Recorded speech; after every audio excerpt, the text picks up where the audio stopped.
তো hi friend, welcome to my channel. তো সকলকে জানাই শুভ সকাল।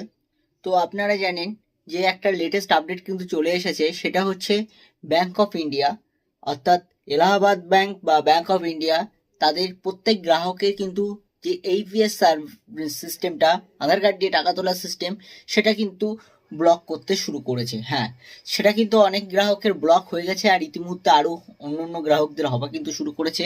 তো এই মুহূর্তে ব্যাংক অফ ইন্ডিয়ার টাকা কিন্তু আপনারা উইথড্র করতে পারছেন না। তো সেই ক্ষেত্রে কাস্টমারদেরকে আপনারা বলবেন যে তারা তাদের নিজস্ব ব্রাঞ্চে গিয়ে কিন্তু যে তাদের যে এইপিএস ট্রানজ্যাকশনটা, সেটা সচল রাখার জন্য ব্রাঞ্চে গিয়ে যদি তারা অনুরোধ করে বা একটা ফর্ম ফিল আপ করে জমা করে, তা সেখান থেকে কিন্তু তারা যে ট্রানজ্যাকশানের যে এইপিএস ট্রানজ্যাকশানের সুবিধাটা আগে যেমন ছিল তেমনই ব্যাংক থেকে কিন্তু সচল করে দেবে। এর অর্থ এই না যে এইপিএস এর ব্যবসা কিন্তু বন্ধ হতে চলেছে না, খুব শিগগিরই কিন্তু পেনিয়ার বাই